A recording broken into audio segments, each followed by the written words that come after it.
মনে রাখবেন, আপনি যে কোনো কথা যদি উত্তর দেন, উত্তর দেওয়ার পরে কিন্তু উত্তর শেষ হবে না। আপনি ওর একটা কথার উত্তর দিলেন, দেওয়ার পরে এরপরে আপনার যাইতে যাইতে মনে হবে আরো তো 3-4টা উত্তর ছিল, সেগুলো তো দিতে পারতাম। মাথা কেবল ঘুরতে থাকবে, এরপরে দেখবেন বাস হইতে আইসা কি পিছন থেকে হরন দিছে, লাফ দিয়ে উঠবেন। আসলে কারণ কি, আপনি ওই যে মাথায় কেবল ঘুরতেছে, ওই কথা বলা দরকার ছিল, ওই কথা বলা দরকার ছিল, ওই কথা বলা দরকার ছিল, কেবল একটার পিছনে একটা কি বলা দরকার ছিল, এগুলো নিয়ে আপনার মাথায় ঘুরতে থাকবে। আপনি শান্তিতে থাকতেই পারবেন না। অতএব শান্তি পেতে হলে কি করতে হবে? সব কথার উত্তর দেওয়ার প্রয়োজন নাই। শান্তি পেতে হলে সব কথার উত্তর দেওয়ার প্রয়োজন নাই। ওই লোক শান্তি দরকার নাই, কিন্তু আপনার তো শান্তি দরকার আছে কিনা? আপনার শান্তি দরকার আছে, আপনি ফরগেট, ইমিডিয়েটলি ইগনোর ইট, এটা ইগনোর করেন। ইগনোর করলে আপনি বেঁচে যাবেন, উত্তর দিলে আপনি মরে যাবেন। আপনি মরবেনই উত্তর দিলে। অহংকার যদি কারো অন্তরে থাকে, তাহলে তিনি কোনোদিন বিনয় প্রদর্শন করতে পারবেন না। আর অহংকার একটা মানসিক রোগ। অহংকার কি রোগ? একটা মানসিক রোগ। অহংকার শুধুমাত্র সম্পদের উপর নির্ভর করে না। আমি বহু গরিব লোকেরই দেখেছি যারা ভয়ঙ্কর অহংকারী, বহু গরিব লোকেরই দেখেছি ভয়াবহভাবে অহংকারী। আবার বহু ধনী লোকেরই দেখছি আমি এত বিনয়ী যে তাদের বিনয় স্পর্শ করে। কখনো কখনো কোনো একটা মসজিদে বা কোনো একটা হালাকাতে আলোচনা করতে গেলে সেখানে মানে দৌড়াচ্ছে, চা নিয়ে দৌড়াচ্ছে, এটা নিয়ে দৌড়াচ্ছে, এটা একটু পানি নিয়ে দৌড়াচ্ছে, সামনে এসে দাঁড়িয়ে থাকে এরকম। আমি ভাবছি মনে হয় এখানকার কর্মচারী, পরে শুনলাম সে হয়তো 1000 কোটি টাকার মালিক। এবার এই লোকটা কি বলেন তো? এই লোকটা কি বিনয়ী না? আর আরেকজন একটু কাজের কোন একজন মানুষ যারা আপনাকে অ্যাসিস্টিং করছে, হেল্প করছে, এই কাজটির পর 2 নম্বর কাজগুলো, আমি কি আপনার সাথে সেই কাজ করার জন্য চুক্তিবদ্ধ? আমি করবো না, আগামীকাল থেকে আসবো না আমি। আছে এরকম দেখবেন, বাসায় কাজের মানুষ রেখেছেন, আগামীকাল থেকে আমি আপনার কাজ করবো না, ঠিক আছে। এটা তার অহংকার। আবার ওই লোকের ওটা বিনয়। অথবা অহংকার এবং বিনয় এটা পুরোটাই অন্তরের রেশ। আপনি অনেক সুন্দর জামা কাপড় পরলেই আপনি অহংকারী হবেন না। অনেক ভালো গাড়িতে চললেই, অনেক বড় চাকরি করলে আপনি অহংকারী নাও হতে পারেন, কিন্তু কম করেও আপনি কি অহংকারী হতে পারেন। এই জন্য রাসূল সাল্লাল্লাহু আলাইহি ওয়াসাল্লাম বলেছেন, আল্লাহর কাছে সবচেয়ে ঘৃণিত ব্যক্তি আল ফাকির আল মুতাকাব্বির। আল ফাকির আল মুতাকাব্বির, আল্লাহর কাছে সবচেয়ে মানে আল্লাহ যাদেরকে সবচেয়ে বেশি অপছন্দ করেন তার মধ্যে একজন হচ্ছে গরিব কিন্তু অহংকারী। আল্লাহর কাছে সবচেয়ে প্রিয়ভাজন ব্যক্তি ওই আল গানি, ধনী কিন্তু তিনি কি আল হাইয়েন, কিন্তু তিনি খুবই বিনয়ী। এরা আল্লাহর কাছে খুবই প্রিয়ভাজন ব্যক্তি। সে কারণে আমরা বলবো যে আমাদের কোরআনে আল্লাহ সুবহানাহু ওয়া তাআলা বলেছেন, ওয়া ইয়াকাদুল্লাযীনা কাফারু লা ইউযলিকুনাকা বিআবসারিহিম লাম্মা সামিউ যিকর। মানে কাফেররা যখনই কোরআনের কথা শুনতো তখন তারা আপনার দিকে এইভাবে তাকায়, তোমার জন্য চোখ দিয়ে আপনাকে খেয়ে ফেলবে। মানে তাদের পরিস্থিতি হচ্ছে এরকম যে চোখেই তারা সব শেষ করে দিচ্ছে। মানে তার চোখের চাহনির মধ্যে কি আছে? অহংকার আছে, উদ্ধত ভাব আছে। আল্লাহ সুবহানাহু ওয়া তাআলা তিনি এটি বলেছেন। এবং কোরআনে আমরা এর অনেক জিনিস দেখতে পাই। আমাদের পারিবারিক জীবনে এরকম অসংখ্য ঘটনা ঘটে। যেমন মা বাবা, ছোট আপনাদের কথা বলছি না, স্বামী স্ত্রী আপনি যদি বিয়ে শাদী করেছেন আপনাদের জীবনে, আর যারা বিয়ে করেন অথবা বাবা মা আছে, বাবা কোনো কথা বলছে, আপনি এভাবে তাকিয়ে আছেন, কিচ্ছু বলতেছেন না, ফুলতেছেন, মানে মনে হচ্ছে যেন মাথাটা বাস্ট হয়ে যাবে, এরকম একটা অবস্থা। আপনি ফুলতেছেন, এরপর এখান থেকে বের হয়ে দরজা খুইলে ঠাস করে ওখান থেকে বের হয়ে গেছেন। এটা ভয়াবহ একটা অহংকার, একটা ভয়াবহ অহংকার। অথবা আপনার স্ত্রী আপনার সাথে কথা বলছে, এমন ভাবে তাকে আসেন মানে যেন শেষ করে ফেলবেন, এরপর ঠাস করে ঘর থেকে বের হয়ে গেছেন, রাত্রি 2টায় ফিরছেন বাসায়। এগুলো অহংকারের প্রকাশ। আল্লাহ সুবহানাহু ওয়া তাআলা উকবা মানে ওয়ালিদ ইবনে উকবার কথা বলতে গিয়ে আল্লাহ তাআলা বলেছেন, ইন্নাহু ফাক্কার ওয়া কাদ্দার ফাকুতিলা কাইফা কাদ্দার সুম্মা কুতিলা কাইফা কাদ্দার সুম্মা নাযার সুম্মা আবাসা ওয়া বাসার ফাকালা ইন হাযা ইল্লা সিহরুন ইউসার ইন হাযা ইল্লা কাউলুল বাশার। আল্লাহ সুবহানাহু ওয়া তাআলা বললেন, সে রাসূলের কথা শোনাচ্ছে, শোনার পরে তারপরে চিন্তা করার পরে আবার সে তাকে আছে, আবার চিন্তা করছে, আবার তাকে আছে, আবার চিন্তা করছে, এরপর একটু ভ্রু কুঁচকে কয় কি এগুলো বলে কি? আপনি হয়তো কোনো আলোচনার কোন একটা আলোচককে আপনি আলোচনা শুনছেন, কথা বলে আরে রে কামই হয়েছে এগুলো বলে, আর বাদ দেন তো। আপনি কোনো একটা আলোচনায় আরেকজনের সাথে পাশে গল্প করছেন, আলোচক আলোচনা করছে, তিনি যেই হন না কেন, কোনো আয়োজনে, সেটা কোনো ট্রেনিং সেশনে আপনি জয়েন করেছেন, অথবা কোনো ধরেন মসজিদে যখন খুতবা হয় সেই জায়গায় আপনি আছেন, অথবা কোনো ওয়াজ মাহফিল আপনি গিয়েছেন, অথবা এমনিতে কোনো একটা আলোচনা আপনার কয়েকজন ধরেন 4-5 জন 8-10 জন আপনি বসে আলোচনা করছেন, কেউ একজন কথা বলছে, আপনি কিন্তু ভিতর দিয়ে কথাবার্তা বলতেছেন আরেকজনের সাথে। কেন ভিতরের কথা? আপনি ওনাকে মনোযোগী দিচ্ছেন না, ওনাকে ইনফেরিয়র যেন উনি মনে করে ওনার কি কথা শুনবো, উনি কি আর বলবে, আমি তো বুঝি, আমরাও জানি উনি আর কি বলবে। আপনি মনোযোগই দিচ্ছেন না ওনার কথায়, আপনি কিন্তু তাকে সত্যি করতে আপনার বিনয়ের অভাব, আপনার অহংকারের প্রকাশ, বহিঃপ্রকাশ। এটা আমি ব্যক্তিগতভাবে এরকম দেখেছি।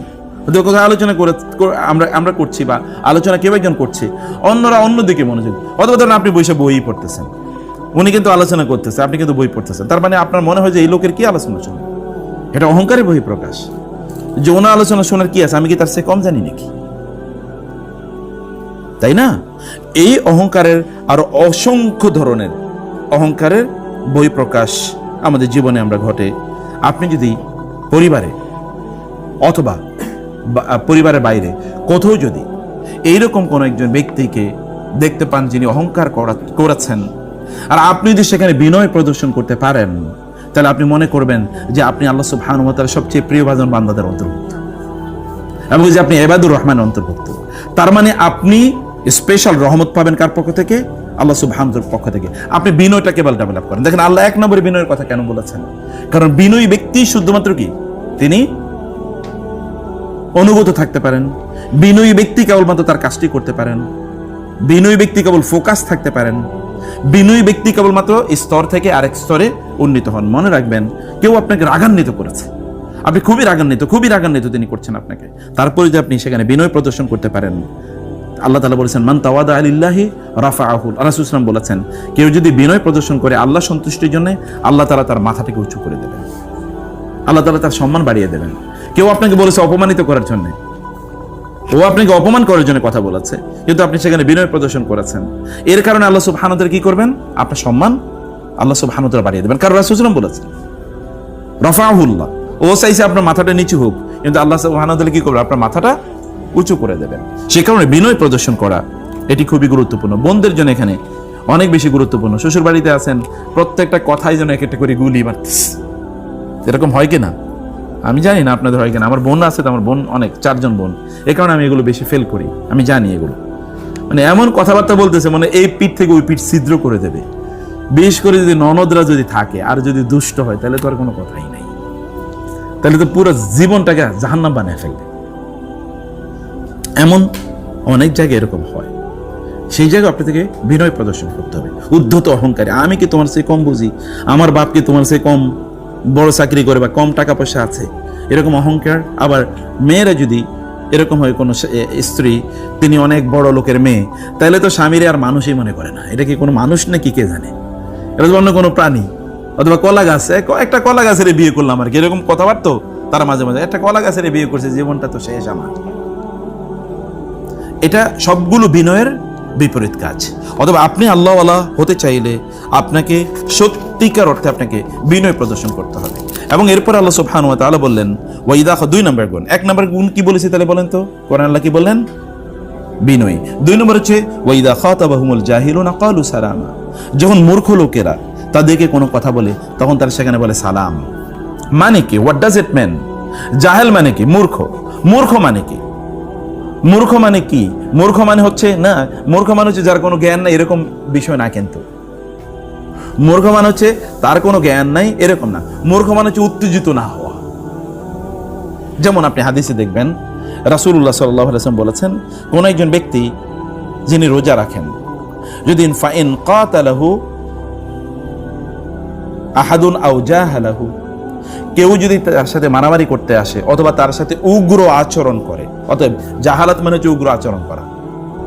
অথবা মান আকসারা শাইআন উরিফা বিহি, কেউ যদি একটা কাজ বেশি বেশি করে, তাহলে লোকেরা তাকে সেটা নামে তাকে জানবে যে এই লোক তো বেশি কথা কয়, অথচ আপনার সামনে হয়তো 2-3 দিনই মাত্র কথা বলেছে, এই লোক তো বেশি কথা বলে, এরকম একটা, তখন তার একটা আইডেন্টিটি তৈরি হয়ে যায়। আমরা বলবো যে আপনাদের মধ্যেও এরকম সালাম একটা মানসিকতা, অপ্রয়োজনীয় কথা বলা, অথবা ধরুন হাসি ঠাট্টা, অপ্রয়োজনীয় হাসি ঠাট্টা, ঠাট্টা বিদ্রুপ ইত্যাদি নিয়ে পড়ে থাকা, এটি কোনো মানুষের ব্যক্তিত্ব না, এটা অন্যদের ব্যক্তিত্ব, যাদের মধ্যে মনুষ্যত্ব নাই, এটা তাদের ব্যক্তিত্ব। তাহলে আমাদের এখানে যদি ধরুন কোনো একজন ব্যক্তি আপনাকে খুবই জ্বালাতন করছে অথবা ধরুন আপনাকে ডিস্টার্ব করছে, কিছু কিছু মানুষ আছে দেখবেন তাদের কাজই হলো খোঁচানো, কিছু মানুষ আছে কাজে খোঁচানো, এবং তারা আবার জানে কোন কথাটা বললে আপনি রাগান্বিত হবেন, এটা খুব ভালো করে শিখছে তারা। যেমন পারিবারিক জীবনে এটা ঘটে, আপনি দেখবেন আপনার স্ত্রী শুধুমাত্র আপনার দুর্বল জায়গায় আঘাত করবে, তাই না? আপনার দুর্বলতা কোথায় এটা খুব ভালো করে তার জানা আছে, এবং ওইটাই আপনার বলবে সবসময়। সে জানে এটা বললে আপনি ডিস্টার্ব হবেন, এবং এটা বললে আপনি কি মেজাজ খারাপ হয়ে যাবে, তারপরে ওইটাই আপনার বলবে। আবার আপনার স্ত্রীর ব্যাপারেও আপনি দেখবেন ঘুরে ফিরে ওই জায়গায়। আর আমাদের তো পারিবারিক জীবনে প্রথমত শুরু হয় তুমি দিয়ে, এরপর থেকে তুই চলে আসে 1 মিনিটের মধ্যে তুই, এরপরে তুই পর্যন্ত সীমাবদ্ধ থাকে না, তোর বাপও তো, তোর মাও তো, মানে ব্যক্তি থেকে আমরা বাপ মার কাছে দ্রুত ট্রান্সফার হই, শিফট করি, চলে যায় না? এরকম একটা অবস্থা পারিবারিক জীবন আছে। এটা কি ওই দেখা আপনাকে, হ্যাঁ তিনি আপনাকে বিরক্ত করছেন, আপনাকে তিনি রাগান্বিত করেছেন। কলিগদের মধ্যে এরকম দেখবেন, দেখলে আপনার এমন একটা খোঁচা মারা কথা বলবে, ওই খোঁচা মারা আপনার সারাটা দিন আজকে মেজাজটা খারাপ থাকবে, কারণ এই কথাটা আপনাকে বলেছে। এমনও আছে অনেক লোক অথবা 10 বছর পরে আপনার সাথে দেখা হয়েছে, এই তোমার তো দেখতে আগের মধ্যে, তোমার তো কোনো উন্নতি হয় নাই দেখতেছে। আছে কিনা এরকম লোক? আপনাকে দেখলেই, অথবা তুমি তো আগের মতোই চিকন আছো, কি রে তোমার কোনো স্বাস্থ্য বাড়ে না কেন? তুমি এখনো আগের চাকরি করতেছো, এই আগের বাসায় আছো। আপনাকে বিভিন্ন ভাবে জ্বালাতন করবে, এমন কথা বলবে যে আপনার মেজাজটা খারাপ হয়ে যাবে, অথবা মানুষের সামনে আপনাকে ছোট করা, এটা তার ইন্টেনশনালি সেই কাজটা করে, এবং সেটা রপ্ত করে নিয়েছে যে কোন কথাটা বললে আপনার সম্মানহানি হবে। মানুষের সামনে ইচ্ছা করে সে কথাটা বলবে, আপনাকে ইচ্ছা করে ইগনোর করবে। আপনি হয়তো গিয়েছেন, আপনাকে যাওয়ার পরে কোনো কথা বলবে না, 10 মিনিট, ও তুমি আইসো, 10 মিনিট পরে আপনাকে বলবে, ও তুমি আইসো, ও তুমি কখন আইসো, ও তোমার খবর কি, আপনাকে এরকম কথা বলবে। আর তোমার বাচ্চারা কই পড়ে, আর একটু ভালো স্কুলে পড়াইতে পারলা না, তুমি কোন এলাকায় থাকো, আর একটু ভালো এলাকায় থাকতে পারলা না, আপনাকে, তুমি কি ওই ডিগ্রি পাস করছিলা, তোমার দিয়ে আসলে কিছু হবে না। আপনাকে ইচ্ছে করে এই লোকগুলো আপনাকে ডিস্টার্ব করবে। এই লোকগুলো জাহেল, আল্লাহ বলছেন ওই দেখাতা মামুল জাহেলুনা, যারা মানুষকে সম্মান প্রদর্শন করা, এটা হচ্ছে অন্য মানুষের অধিকার, যারা তাদেরকে অধিকার দেয় না এরা মূলত জাহেল। যারা অন্যকে খোঁচায় এরা মূলত জাহেল, যারা অন্যের সম্মান হানি করে তারা মূলত জাহেল। এদের ব্যাপারে আল্লাহ তাআলা কি বলেছেন? আপনার তখন যখন ও আপনার একটা কথা বললো, তখন আপনার মাথায় এখন 7-8টা কথা তার পিছনে, তার বিরুদ্ধে লাগতেছে। এখন আপনার মাথায় 1 2 3 4 5-6টা অলরেডি কি পয়েন্ট তৈরি হয়ে গেছে ওরে বলার জন্য, ঠিক আছে? আপনার ওয়াইফের সাথে ঝগড়া লাগলো, এখন 7-8টা তার কথা আপনার মনে পড়ছে। অথবা স্বামীর সাথে ঝগড়া লাগছে, 10-12টা অতীতে কি করে না, কবে আপনাকে পার্স কিনে দেয় নাই, কবে বাজারে নিয়ে আপনাকে ফুচকা খাওয়ায় নাই, এগুলো সব আপনার মনে পড়ছে। কবে আপনাকে রিক্সায় উঠায় নাই, কবে আপনাকে একটু হাঁটিয়ে নিছে, কবে আপনাকে ওই জায়গায় দাঁড় করিয়ে রেখেছে, কবে আপনাকে আপনার পছন্দের জামা কাপড়গুলো কিনে দেয় নাই, এরকম হাজারো ইস্যু তখন তার সামনে এসে দাঁড়াইছে। এরকম লিস্ট কিন্তু জমা হয়ে গেছে। কিন্তু এই সময় তিনি বলেন কি, সালাম, শান্তি, শান্তি। তিনি শান্তি কিভাবে, শান্তির অর্থ কি? শান্তির একটা অর্থ হলো, ভাই আসসালামু আলাইকুম, ভাই ঠিক আছে, এটা বলে তিনি এখান থেকে বের হয়ে গেলেন। অথবা তিনি কি সেখানে খুব শান্ত তিনি থাকলেন, তিনি শান্তি। মনে রাখবেন এগুলো কিন্তু ইবাদুর রহমানের বৈশিষ্ট্য। একটা বৈশিষ্ট্য কিন্তু সাধারণ না, একটা বৈশিষ্ট্য যদি আপনি অর্জন করতে পারেন, সবগুলো লাগবে না, তাহলে আপনি সুপার হিউম্যান বিং হয়ে যেতে পারেন। যে কোনো একটা যদি অর্জন করতে পারেন, তোমাদের একটা যেমন খোঁচাচ্ছে, এই অবস্থায় আপনি শান্তি, আপনি কিচ্ছু বলছেন না, ওকে আপনি হজম করছেন, ওকে আপনি হজম করছেন, করেই দেখেন না কিভাবে শান্তি আপনি পান। সালামা, তারা শান্তি বলবে, তারা হয়তো তাদেরকে বলবে, ভাই আচ্ছা ভাই শান্ত হন না, আচ্ছা ভাই শান্ত হন। স্বামী রাগান্বিত হয়েছে, এখন স্ত্রী তাকে বলে, তুমি একটু শান্ত হও, তুমি তো অসুস্থ হয়ে যাবা, আচ্ছা আমারই রোগ, তুমি আমাকে মাফ করে দাও, আমি তোমার স্ত্রী। শান্তি, কিভাবে শান্তি অফার করি, কিভাবে শান্তি অফার করে। এখন স্বামী রাগারাগি করছে, এখন স্ত্রী আজকে রান্না বান্নাই বন্ধ করে দিয়েছে, তাতে কি রাগারাগি কমে যাবে নাকি? অথবা তিনি কি করলেন, এবার ব্যাগ গুছিয়ে তারপর বাপের বাড়িতে চলে গেলেন, তাতে কি রাগারাগি বন্ধ হবে? এখন স্ত্রী খুবই রাগারাগি, স্ত্রী খুব খারাপ আচরণ করেছে, এবার স্বামী রাত্রে 3টায় বাসায় এসছে, এসে এরপরে আরেক বিছানে গিয়ে শুয়ে রয়েছে, অথবা তিনি ড্রয়িং রুমে গিয়ে শুয়ে আছেন, অথবা সোফায় শুয়ে আছেন, তাদেরকে শান্তি তৈরি হলো? শান্তিও তৈরি হলো না। আপনার সন্তান আপনার সাথে খারাপ আচরণ করেছে, এরপর 1 সপ্তাহের দিকে তাকানো না, কথা বলেন না, তাদেরকে শান্তি তৈরি হলো? অশান্তি তৈরি হলো। আপনার কলিগের সাথে কথাবার্তা কাটাকাটি হচ্ছে, এই কারণে আপনি তাদেরকে তাকানো না, সালাম বিনিময় করেন না, সে যেখানে বসে আপনি তার অন্য জায়গায় বসেন, এবং সে যদি এইদিকে ফিরে বসে তাহলে আপনি এইদিকে ফিরে বসেন, তাদেরকে শান্তি তৈরি হলো? আপনি সালাম বললেন না, সালাম, শান্তি, ভাই শান্ত হন, আচ্ছা ঠিক আছে, ওকে, এনাফ ইজ এনাফ, যথেষ্ট হয়েছে, আমরা চলেন, এবার আমরা শান্তিপূর্ণভাবে আচরণ করি। অথবা আপনি শান্তি বলে সালাম বলে আপনি সেখান থেকে চলে গেলেন, আপনি বের হয়ে গেলেন, অথবা আপনি শান্তি অফার করলেন তার প্রতি, আচ্ছা ভাই শান্ত হন। অথবা নিজকে বলে, আচ্ছা ঠিক আছে তুমি শান্ত থাকো, আচ্ছা নিজকে শান্ত রাখলেন। যদি কেউ সালাম বলতে পারে, সালাম কিন্তু আল্লাহ সুবহানাহু ওয়া তাআলার গুণবাচক নাম। অথবা আপনি সালাম যদি শান্তি মেনটেন করেন, তাহলে আল্লাহ সুবহানাহু ওয়া তাআলা আপনার উপর শান্তি বর্ষণ করবেন। আপনাকে আল্লাহ তাআলা স্পেশাল শান্তি প্রদান করবেন। মনে রাখবেন, আপনি যে কোনো কথা যদি উত্তর দেন, উত্তর দেওয়ার পরে কিন্তু উত্তর শেষ হবে না। আপনি ওর একটা কথার উত্তর দিলেন, দেওয়ার পরে এরপরে আপনার যাইতে যাইতে মনে হবে আরো তো 3-4টা উত্তর ছিল, সেগুলো তো দিতে পারতাম। মাথা কেবল ঘুরতে থাকবে, এরপরে দেখবেন বাস হইতে আইসা কি পিছন থেকে হরন দিছে, লাফ দিয়ে উঠবেন। আসলে কারণ কি, আপনি ওই যে মাথা কেবল ঘুরতেছে, ওই কথা বলা দরকার ছিল, ওই কথা বলা দরকার ছিল, ওই কথা বলা দরকার ছিল, কেবল একটার পিছনে একটা কি বলা দরকার ছিল, এগুলো নিয়ে আপনার মাথায় ঘুরতে থাকবে। আপনি শান্তিতে থাকতেই পারবেন না। অতএব শান্তি পেতে হলে কি করতে হবে? সব কথার উত্তর দেওয়ার প্রয়োজন নাই। শান্তি পেতে হলে সব কথার উত্তর দেওয়ার প্রয়োজন নাই। ওই লোক শান্তি দরকার নাই, কিন্তু আপনার তো শান্তি দরকার আছে কিনা? আপনার শান্তি দরকার আছে, আপনি ফরগেট, ইমিডিয়েটলি ইগনোর ইট, এটা ইগনোর করেন।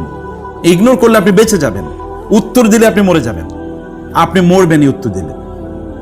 কিভাবে মরবেন? ওর সাথে সম্পর্ক খারাপ হবে, ও রিয়েলাইজেশন, ও কিন্তু আপনাকে আরো কিছু বলবে, আরো কিছু বলবে, আরো কিছু বলবে। রিলেশনটা কোথাও ফাটল তৈরি হলে ওই ফাটল কোনোদিন কি জোড়া দেওয়া যায় না, কিছু না কিছু থাইকেই যায়। ওই ফাটল কোনো অবস্থায় জোড়া দেওয়া যায় না। সে কারণে ক্বালু সালামা,